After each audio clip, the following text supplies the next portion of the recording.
Good morning and welcome. Really appreciate you all being here today. We know what times we're all living in, and for all of us to be here together, hopefully you'll find this time with us and throughout your time at South by Southwest EDU to be a space for you to collect your thoughts, reflect, and figure out what can we take back to our schools and to our school systems. Me llamo Amanda Fernandez. My name is Amanda Fernandez, and I'm the CEO and founder of Latinos for Education. Latinos for Education is focused on accelerating Latino leadership in the education sector nationally. And we also focus on retaining Latino educators across the country. And most recently, we are developing parent leaders in our education system.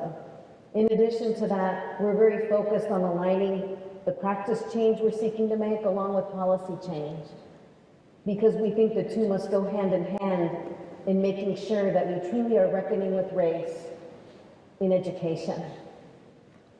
So I'm excited to have you all here today. It's personal for me because being a Latina in education is few and far between. I currently sit on the State Board of Education in Massachusetts, and I'm the sole Latina on that board. And I know how important it is for me to be a voice. If I don't talk about the Latino experience, then who will? So that's a lot about what this session is about. We welcome you here today. And to get us started, to get you kind of pulled in and into the conversation, we've got a few questions we're going to ask you, and we're bringing a little technology into the fold here. So let's start with you all getting out your phones and joining us at slido.com. Well, look at, see, I just learned how to do this whole thing where you take the camera and you put it up on the barcode. So I'm impressed with how well everyone is doing at that. So you can take a picture of the barcode or put in the code, right? All right, we want to go into our first question. Latinos make up what percentage of the U.S. student population?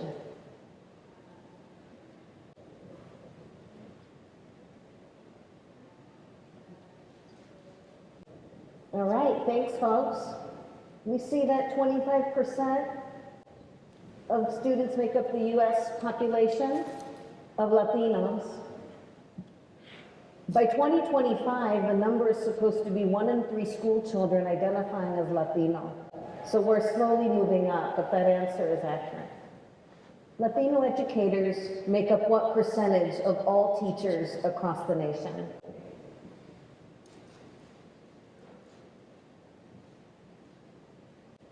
So we've got most of you saying 5% and some at 10%. Well, guess what? You're right in the middle, folks.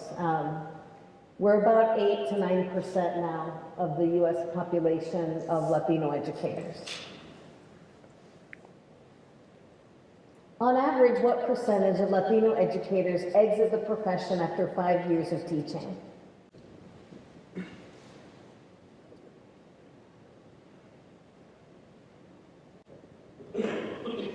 All right, folks, looks like we have a close tie for 30 and 40%. That's about right. And we're now, as we all know, experiencing some real challenges in this area. And that's a lot of why we're here today. We're going to keep the subtext in mind of what's happening in our country right now as we talk about reckoning with race and why it matters that we talk about Latinos in this important conversation of reckoning with race. Obviously, the impact of COVID on Latino communities, on our Latino educators. We've got CRT and addressing the challenges of bringing the backgrounds and experiences of our families and students into the classroom. And many divisions that exist across our country between families, students, and our schools. So within this conversation today, we'll have all of that in the backdrop. It's part of the conversation now. And with that, I want to welcome our distinguished panel of Latino educators and leaders. We are going to gentrify you today, and excited to have you all with us this morning. So I'm going to just jump right in and have each of you give a brief description of your background, introduce yourselves a bit, and tell us a little bit about what needs to change. What is the racial reckoning of Latinos in education? I'm going to start with you, Luisa. Everyone, my name is Luisa Negreros. I am the founding middle school principal of KIPP Mosaic Academy, a free public charter school within the KIPP Texas Public Network. We are located in Southwest Houston, and I currently am the principal of over 400, and to be exact, 411 middle schoolers, which is a lot of fun. And our school is about 56% Latine, and around 40, a little bit less percent Black students, and then the rest other.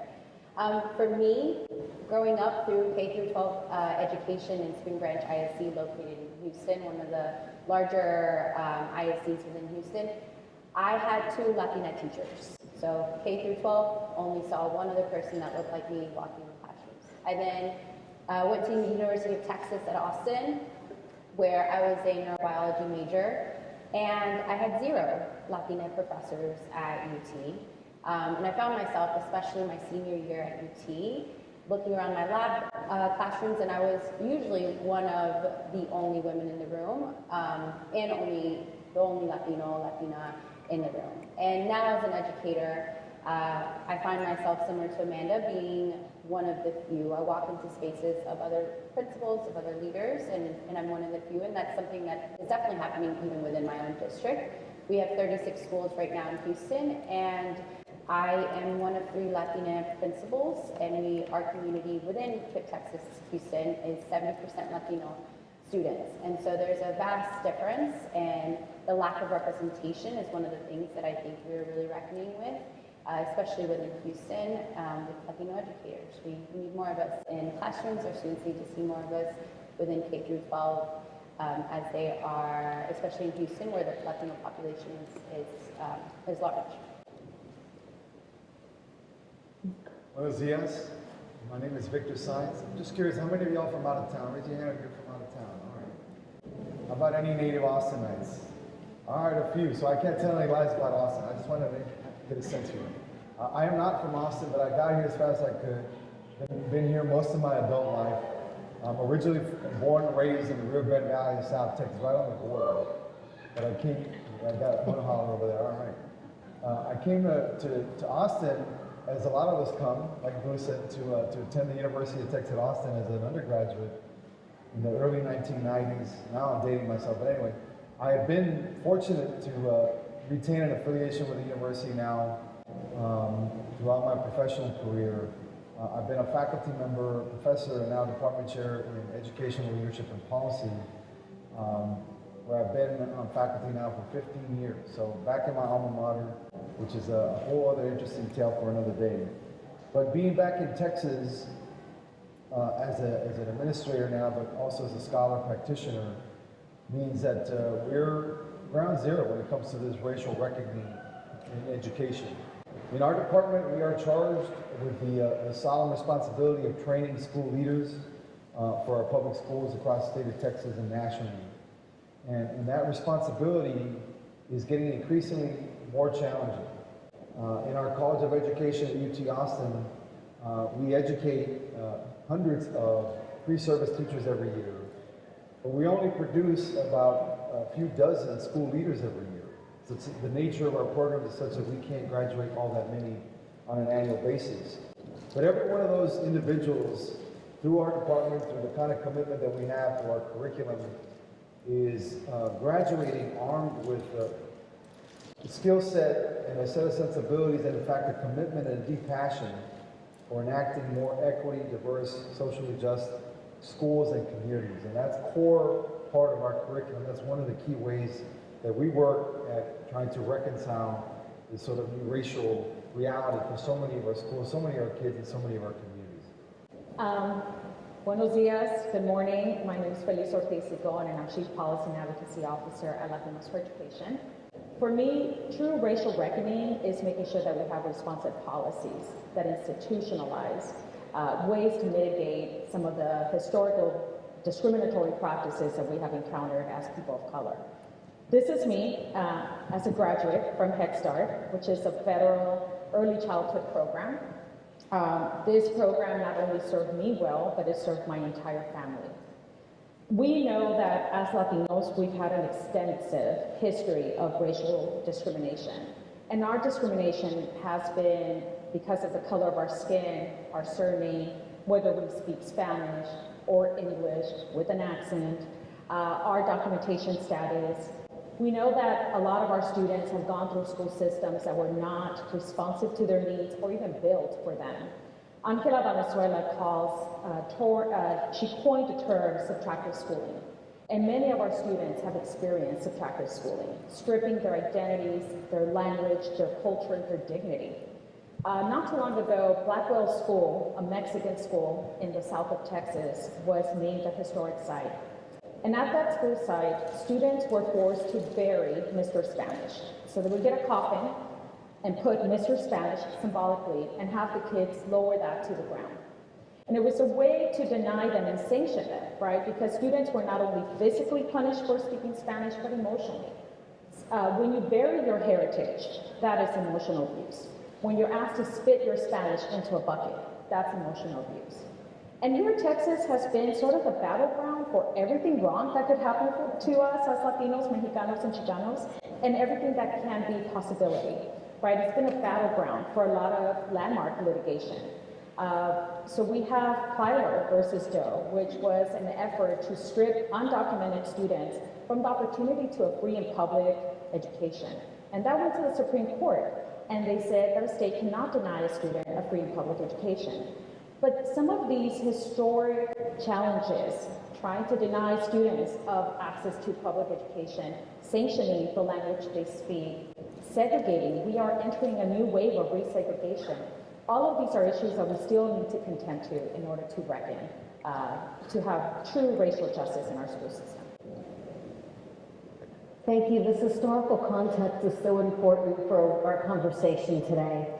So I want to get right into some of the amazing expertise that we have on this panel today. And kind of fast forward to the last 20 or so years, I'll start with you, Dr. Sines, on what is contributing to the lack of representation?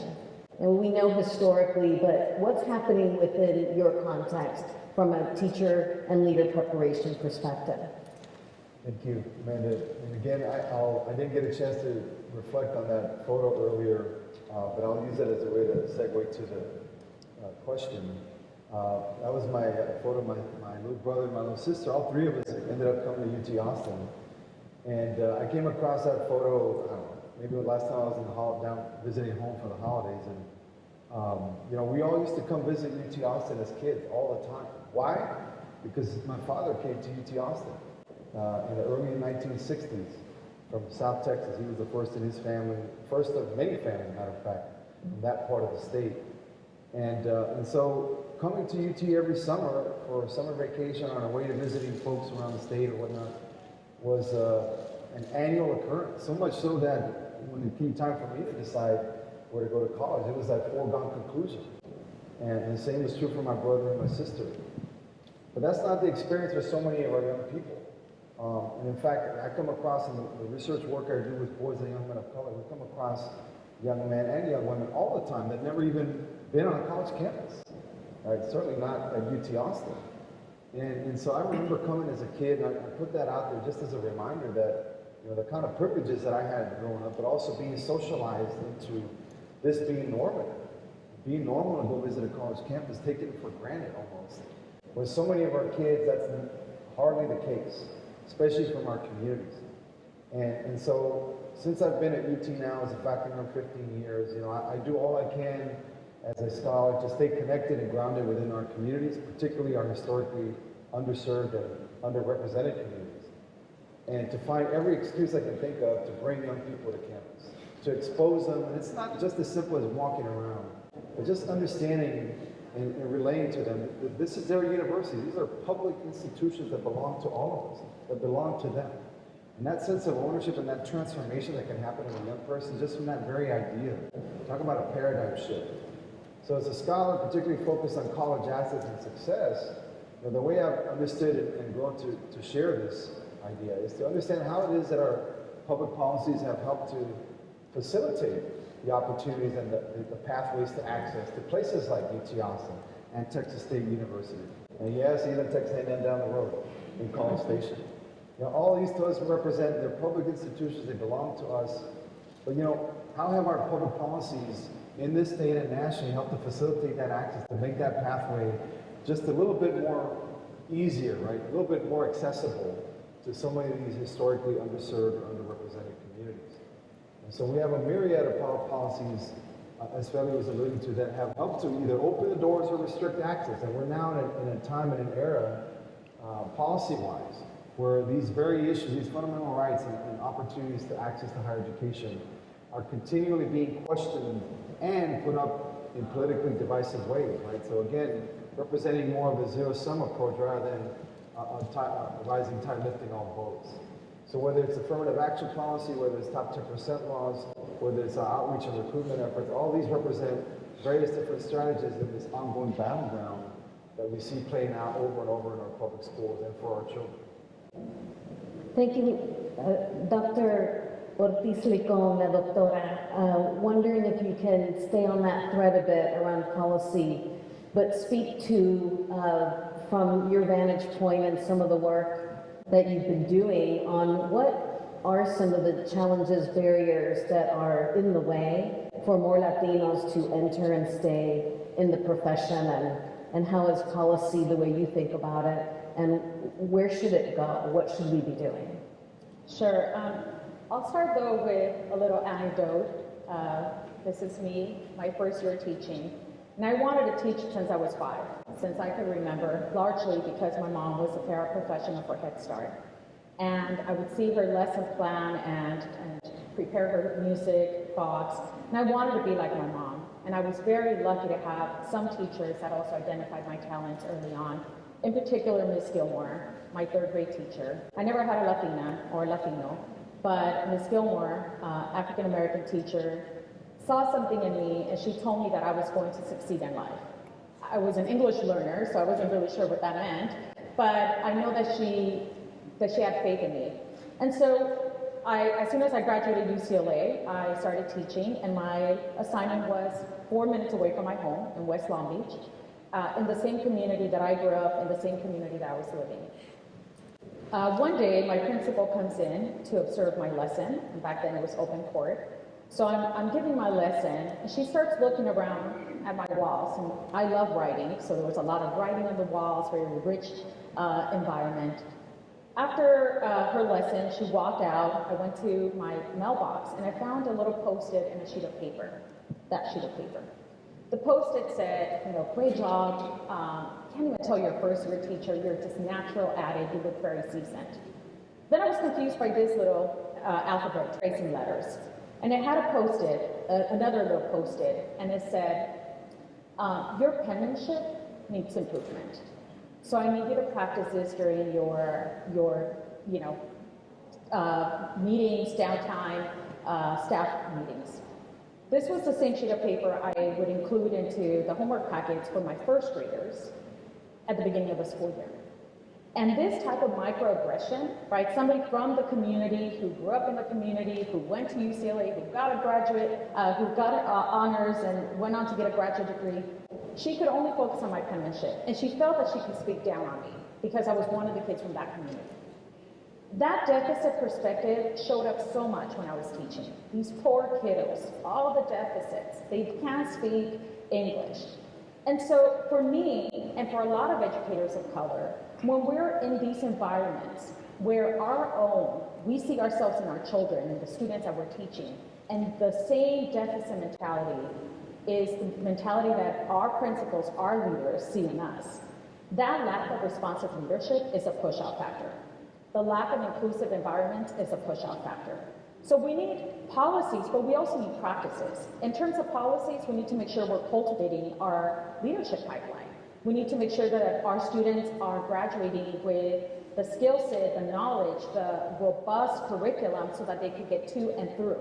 Because we sort of addressed the high school crisis with Latinos, but we're yet to address the lack of completion rates. We also need to make sure that teaching is a viable pathway to the middle class. For many of us first-generation college students, we're not only first-generation college students, but first-generation middle class. And if we're graduating with debt, which many of us did, I certainly did. I had more debt than my entire first year of salary as a teacher, right? Just from going to UCLA. And so we need to make sure that we have loan forgiveness programs that are easy to navigate and that we're able to access so that when a teacher graduates, they're able just to pursue the teaching field without having to worry about all that debt that they need to provide for the family, to provide for the larger family, and then to pay for student loans. Thank you, Doctora. Quite an anecdote here. I'm not sure who would be able to trace that well at this point. So Dulce, I wonder if you could speak a bit to the experience of Latino educators and school leaders, getting back to this question of why aren't we seeing Latinos enter and stay in the profession and in leadership roles? There's a lack of investment in Latino educators. I think that's bottom line. For me, as a Latina assistant principal who was jumping into the school leadership seat, I came across the most wonderful fellowship, and it was the Latinos for Education Fellowship back in, I think it was 2019, and I don't even know how I came across it. Someone was like, hey, check this out, and I applied, and thankfully I got in. I pushed the superintendent to pay for it, and to say, hey, like I need this development that's focused on identity. And it was the first organization where I walked into a room and I felt seen. I felt valued, and I hadn't even met anybody. I was like, oh, there are other Latino educators in Houston. It's not just me. And when one of the values being con ganas, like I don't even know how you can translate that directly into English, but all of my life growing up at home, my mom was like, échale ganas, mija, échale ganas, try your best, you can do it. Whatever if I was a test, if going to UT and I would complain about just how hard it was, she's like, échale ganas, my first year teaching, échale ganas, mija. And to walk into a room where that was for an organization where that was one of the values, it felt like home. And it was through that fellowship and that identity-based development that I received that year where I finally felt like, okay, it doesn't matter what room I walk into, I know that I as a Latina belong, that there are more educators like me that are needed. And so I'm very grateful that, the region invested in me into being able to be in this part of this program. Very grateful for Andy and his leadership and Amanda.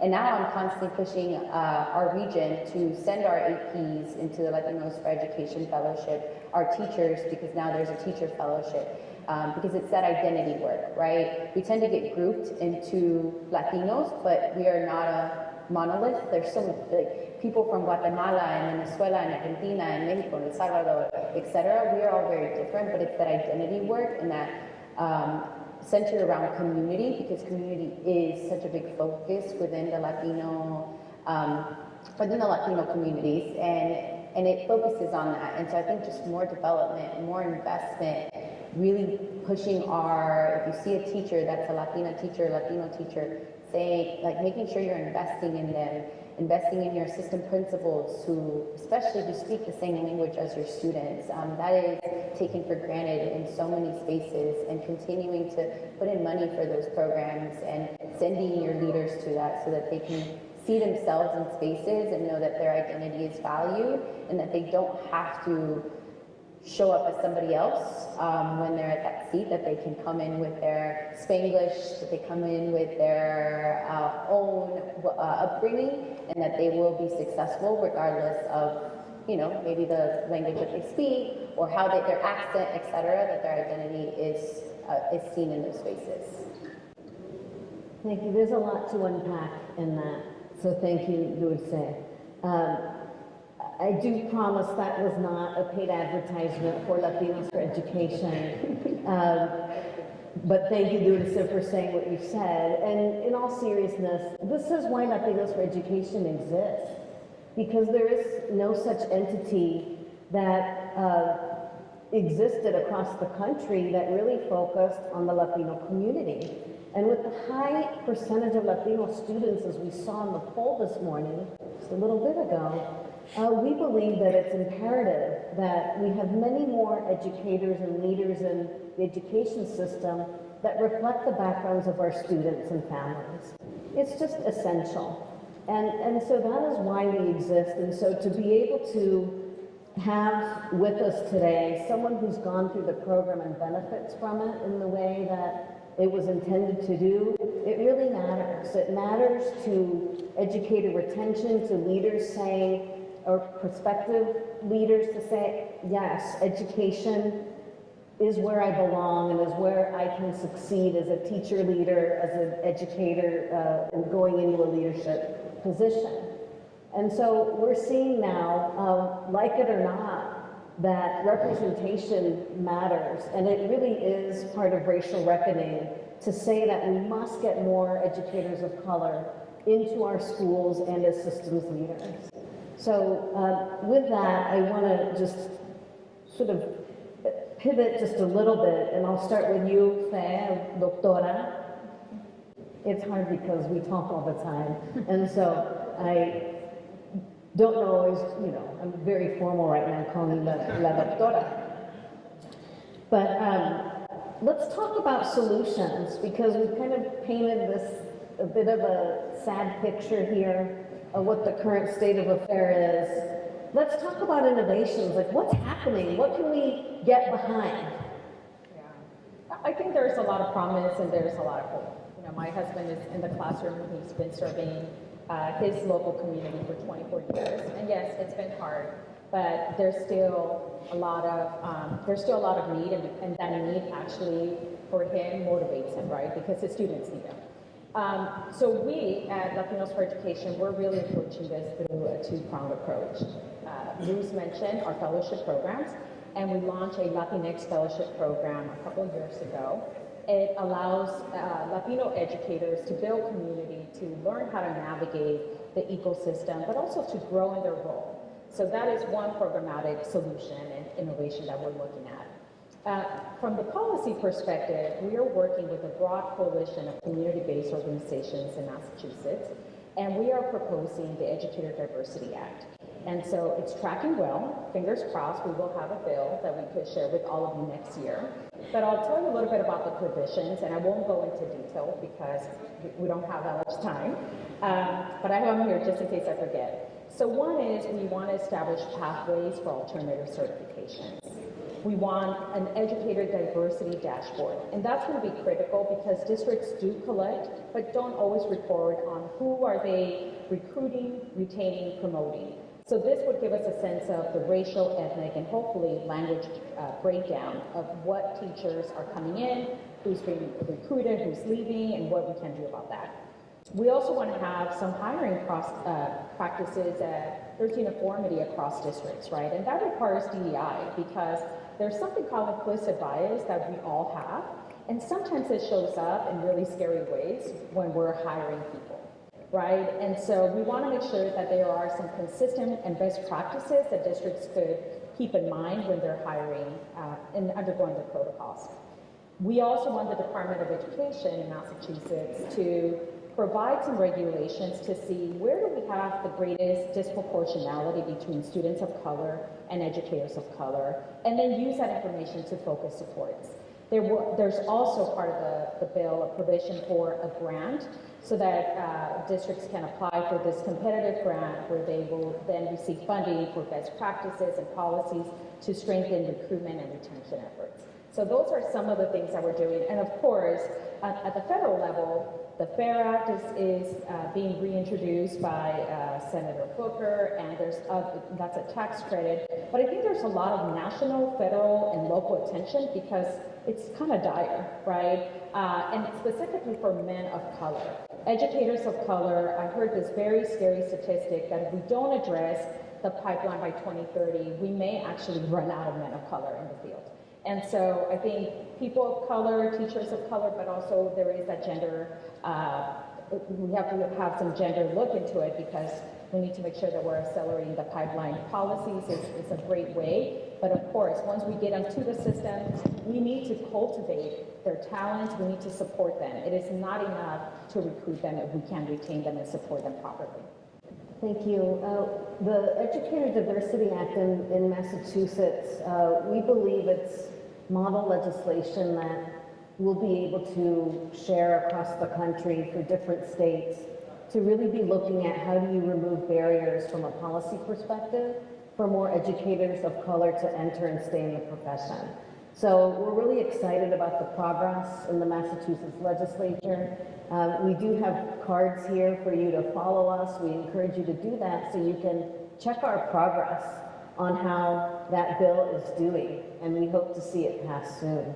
So thank you, Doctora. Dulce, tell me, what are you doing as a school leader to retain, to think about keeping educators and leaders in the classroom and beyond Latinos for Education programming, but talk about the culture, the school culture and professional development, ways in which you're bringing in opportunities to make sure that Latinos are entering and staying in the profession in your purview.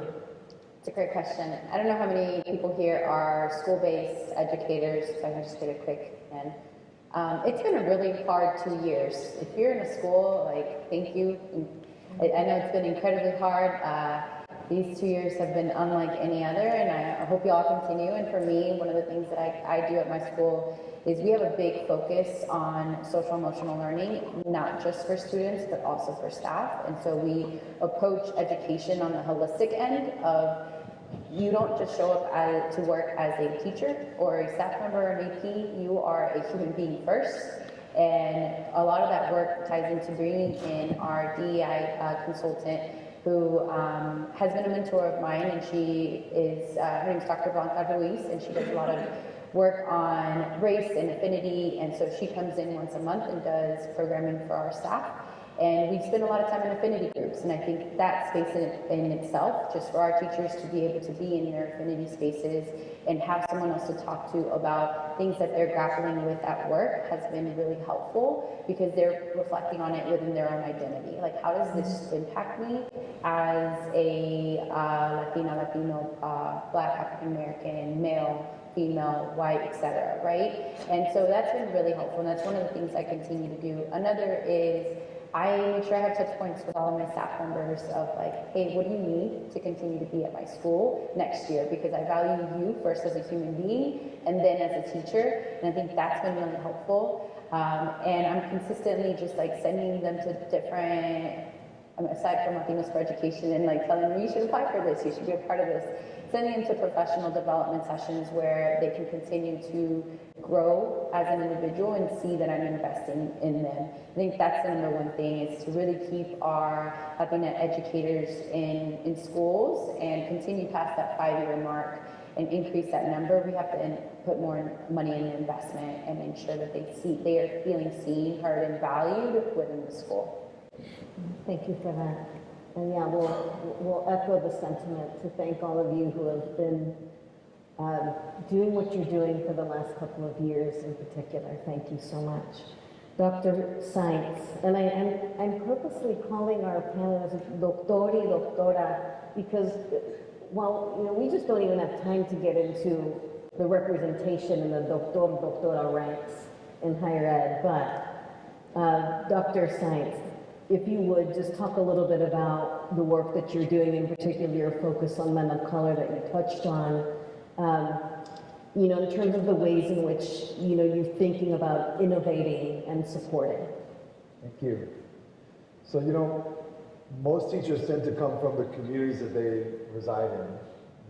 We need to think about a few strategies here, some of which have already been alluded to seize on the natural advantages that we have with the ongoing demographic shifting in our community and our country. And certainly in states like Texas and California and across the Southwest, but not just unique to that part of the country, in the Northeast and in Florida, et cetera, even in the Midwest. The Latino community is growing significantly, and we've known that for decades now. And the reality is, in a state like Texas, California, where more than half of our public school students are Hispanic or Latino. That means the communities they come from are majority Hispanic. And so we have a shifting reality, a demographic reality that we should take advantage of. And how do we do that? We do that through taking advantage of local, regional strategies around grow your own, around specific pipelines to the educator workforce. You know, in the Central Texas area, we have some really innovative partnerships with Austin Community College, you know, where we are recruiting students that are graduating from ECC with an associate's into our pre-service teacher pipeline at UT Austin and other neighboring colleges of education. You know, so there's no need to reinvent the wheel per se with respect to this bottom-up or grassroots level, grow your own approach. You know, when we're able to recruit from within our own communities, you know, we recognize these young people already bringing with them a set of cultural assets, right? And so when we focus so much energy in training teachers and educators around culturally responsive pedagogy, you know, we need to move also to more culturally affirming practices in the classroom. In other words, let's not just have a Hispanic Heritage Month or African American History Month or Women's History. You know, let's think about affirming culture and values throughout the school year. And as I alluded to earlier, given the contentious policy or political environment, these practices are increasingly being contested. They're not being contested within our schools. It's all external forces being brought to bear, and really suspecting these practices when in fact they're there to help affirm the culture and values of these young people that we're trying to educate. So I think grow your own programs are a real key strategy. And Phil, you also alluded to focusing on specific groups of individuals within our community. So men of color, or men generally speaking. You know, 85% of our teacher workforce is female, mostly white female. And that's been a trend, by the way, that's been shifting more and more in that direction over the last 30, 40 years. And again, that's not a problem in and of itself, nor is recruiting more male teachers somehow a panacea. Right? Let's not just assume that male teachers are somehow better. But I think we can all agree that our young people need to be able to see a nice balance with respect to gender identity and representation in the classroom in the form of our educators. And so I think with that in mind, we target these specific programs in growing the teacher pipeline for men of color, let's say, through programs like Call Me Mr., which was started by Roy Jones, a professor at Clemson many, many years ago, now been adopted by colleges around the country. Or a Maestro program, started by my colleague Frank Hernandez, who's now the Dean of Education at TCU, formerly at SMU. Both of these are good examples of programs that are very intentional in targeting specific populations where we have a significant need, but we clearly need to grow the teacher pipeline in these areas. And I may add, the larger conversation we need to have with each other in a very candid way is we continue societally to suspect any adult male that wants to work or expresses a desire to work with young children. There's a real stigma, quite frankly, in our opportunities to be able to recruit well-intended adult male and females who do want to work with young people, right? And again, we recognize that there's some very unfortunate examples of cases of abuse or neglect, right? But let's not have that ultimately create these stigmas, you know, that are discouraging potentially our ability to recruit from our best and brightest within our communities. These are all realities that we have to grapple with. And when it comes to recruiting the teacher pipeline, we have to apply and deploy as many strategies that are at our disposal. Yeah, we know it all has to be intentional, focus and work, and difficult conversations within the different contexts in which we're all operating in. So thank you for that. So we want to make sure we have a little bit of time to hear from all of you. And so rather than leave everything toward the end and have 1 minute to ask questions, we want to give you all a few minutes now to see what questions any of you might have for any of the panelists. And you can raise your hand. And I think it's probably, yes. You know, when it comes to policy and the deficit kind of mindset, how are we still trying to push the policy along without that deficit mindset and still recognizing some of the problems that have been historic? I think I would say that an effective policymaker is always thinking of what this means in practice, right? You know, I started my career teaching, and ended up serving on the State Board of Education in California, 6.2 million students, 57% of them Latinos. And anytime we looked at a policy, I was always mindful of what is the practical, what is the practice, what is the application. We could mandate something in policy, but unless we understand what it means in practice, we're never going to have an effective policy, right? So I think anyone that is pushing for the policy also has to understand the practice. So we could have policies that are focused on recruiting more men of color, for instance.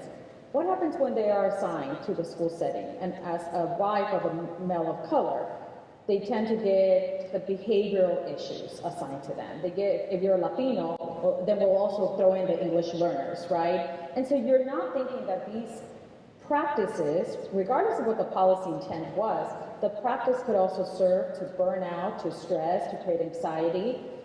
The policy is a vehicle, but we are functioning within an ecosystem that requires infrastructure, capacity, mind and heart set shifts, right? And practice shifts. So it's very comprehensive, which is why I love our work, because we're looking at the leadership development and the policy, and then trying to see how do we blend both of these strategies together. Can I add one point to that? Very, very important point. The challenge is when we recruit male teachers, they're the coach, they're the disciplinarian. They're these very specific roles. I'm a former high school teacher, right? So I was there. I get what that's about. And we present very limited gender roles to our young people about what a male teacher should be, or female, or an adult male or an adult female, and that can also be problematic. We're basically redefining gender norms for our children in that way, perhaps in our well-intended efforts to make the best use of our limited teacher resources. And you know, I think that's also part of the paradigm shift that we got to consider as educators. You know, male teachers can also be and should also be nurturing and affirming of all young children across the entire educational pipeline. But when we stick them to the ISS teacher or the disciplinarian or the coach, right, it's a very, very limited set of tropes or roles that they can take. When in fact we need to see them reflected across a broader landscape of our developmental needs for our children. I see a couple hands over here. If you could stand up so we could hear you, we'll do. And say who you are. I'm sorry, I forgot to, I didn't mean to not ask who you are, but please say who you are and your question. Hello, everyone. So I'm Tiffany Brunson. I am Chief Diversity, Equity, and Inclusion Officer in a third largest school district in Illinois. So I live in Chicago. And one of the things that we're focusing on, I would love to hear you all speak about this a little bit more. As you know, my job is extremely challenging, as you can imagine. And can you speak about, and this is one thing I'm really, really working on in my district. We serve about 30,000 students. And can you speak about how important it is to change not only some of the things you're saying, changing the mindset and start, thinking about from a deficit, changing that from a deficit mindset to more of an asset-based mindset, and really speak about the experiences of our students of color in school as part of the reason why we don't have teachers of color in schools. Yep. They're just not choosing to do that because it's not a culturally affirming and it's not a great experience for them. Can you all speak about that? That was actually one of my talking points of why we don't have teacher diversity. And that's come up in a couple of focus groups. When you yourself have negative experiences in the schooling system, then you don't want to step up to that role, right? So there are some cultural expectations that we discussed. In the Latino culture, the role of a teacher is there's a feminization of that workforce. But when you also have those experiences, and I had one of our educators said, a lot of the Latino boys in my class will say, teacher, miss. They already discriminate against me because I'm a Mexicano or Chicano or a brown boy. Can you imagine if I'm also a teacher and I'm being disrespected? These same teachers are the ones disrespecting me for being the brown Latino boy. And so it is extremely difficult because so many of our students don't have those inclusive, affirming environments. They don't see themselves reflected in the curriculum. Amanda hinted at a lot of the anti-critical race theory, and even though that's a really well-funded, misinformed campaign, What it does mean for us as students of color, as educators of color, is that our history, our contributions are considered un-American, right? And a lot of our teachers are being muzzled by these bills. 41 states have proposed or passed bills. And so, again, it becomes this cycle, right? You're a student, you don't see yourself reflecting the curriculum, your teachers can't even speak to your contributions, and all you end up with is these negative stereotypes that continue to sort of, stereotype you. And so, yes, I think that's a problem, and I'm not sure, maybe through our programs and teacher prep, but we are definitely in a very difficult time in education because we have a health pandemic, and we also have policing pandemic that is happening with our teachers. So what's the solution? All I have to say to that is that I agree that there is a playbook at work. And this playbook, with respect to limiting what we can or can't teach or how we can teach, is a distraction, and that's putting it mildly. But it's a direct affront. I don't want to be overtly political here, but I'm cautious that there is a playbook. I think as educators who are all about doing no harm, in fact, trying to uplift young people, we're really inhibiting what our educators, and more than that, we're not trusting our educators or engaging in a respectful dialogue about the curriculum. Certainly, let's talk about what we're teaching and why we're teaching it. But when the strategy at work is meant to confuse and to muddle and to divide, I don't see how we're able to have a dialogue. And I think time and time again in our work with educational leaders around the state, superintendents and principals and whatnot, they're really at a loss right now with how best to respond to, one, honor the wishes of parents and respect what parents are asking for in terms of accountability. No one's saying run away from that. But to be able to have a conversation on the level, and I was having a conversation with somebody running for state school board here in Texas, School Board of Education, and he's a colleague, and again running for one party, and I asked him, "Are you going to ban books or push that agenda on the school board?" And he was triggered by that question. This was a colleague, somebody I've known for a while, and really. Not able to have a conversation on the level about, why would we need to have a discussion around banning books? At a time when the demographic reality is what it is in this country, when we ought to be looking and searching for ways to affirm the reality that exists in our classrooms in the form of that demographic profile, we're banning books. In New Mexico, they want to ban Viridian Aya's book, Bless Me Ultima, right? I mean, on and on examples of this, and granted, we understand that there are other agendas at work, perhaps, but what I ask is, what does that have to do with what we're trying to do for kids and uplifting them and educating and affirming what their identities are, their values, and have that partly reflected in the kind of curriculum we'd like to offer? Thank you. I'll just say too, it's some of the basic things too. It is about affirming the experience and backgrounds of our families and students. Things as simple as, is the school committee or school board meeting translated in Spanish? Are the materials being sent to parents translated and not put in a Google translator, but actual, written in a way that families can engage with and students can engage with? So these are even more practical ways that we can begin valuing the families and the students in the classroom, so that then maybe as they go through the experience, I might just want to become a teacher, school leader, or what have you. I have one question over here, and then I think you have a question here, and then we'll have to start to wrap up. Hi.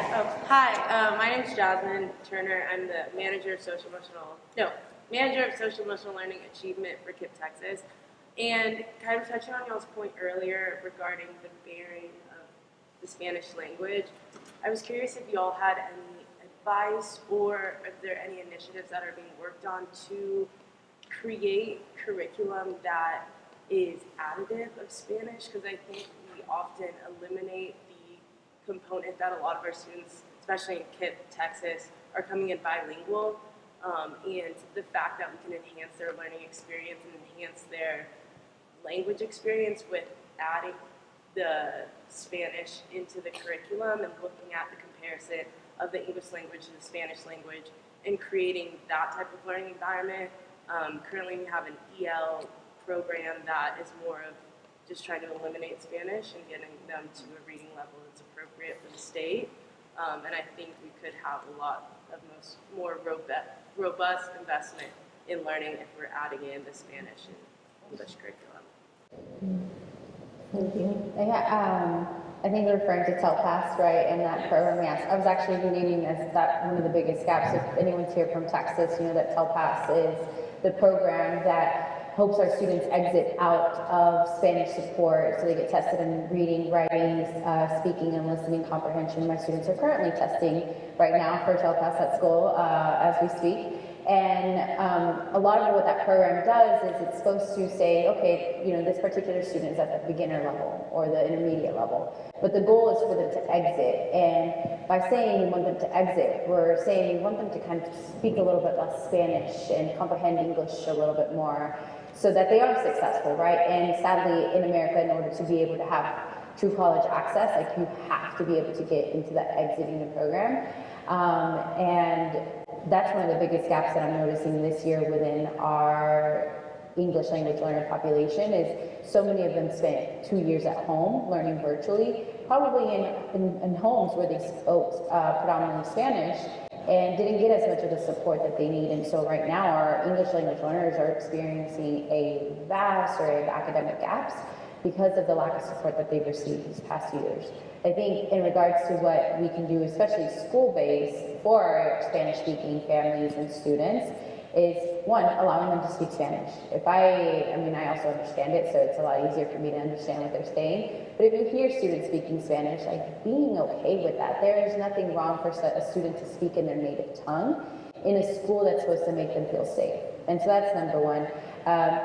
Number two, our beginner English language learner students do have people that pushed in, and that is a school-based decision that I made based on my budget. I was like, no, my students need that additional support. And so while at the middle school and high school level, they tend to get a lot less support as English language learners, I made the decision of like, we're gonna have aides that are coming in, and you're gonna have someone who pulls you out to make sure you're getting that instruction.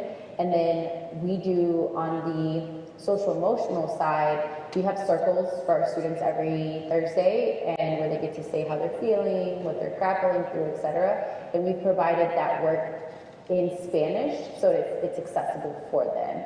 And being very intentional of how our students are paired up in classes and what supports they are getting. So I think there's a lot of school-based things, but again, it requires investment, it requires money, and that's always difficult to come across. But I think it's affirming and then being okay that they're speaking Spanish and having people staff members that they can connect with. I have little girls that come to me and they speak to me only in Spanish, and I speak to them in Spanish back, and try making sure that they just feel seen in a place where it's scary. I'm walking into a room and you don't understand the language, or you can't say or ask what you're wanting to because of the language barrier. Thank you. Unfortunately, we just have time for one more question, and I'm going to just have one person respond because we are needing to wrap up here in a minute, but we'll certainly be happy to talk with any of you afterward. I think you had a question. My name's Ana Colombo. I'm from Mexico City. I immigrated here when I was 3 and started the Head Start program at 4. I got really lucky. My mom's a Montessori teacher for years, and also got lucky to go from small Texas town to Austin, Texas, and went to Dean School District. I was one of 3 women who was a Latino. I pursued education and decided to go into KIT for 2 years at the Austin Books here in Austin, Texas. And I've always stayed in East Austin to be able to provide for the East Austin community of Latinos. Unfortunately, I've been seeing this trend because of gentrification in Austin, which maybe you could speak a little bit more, because you are working here in the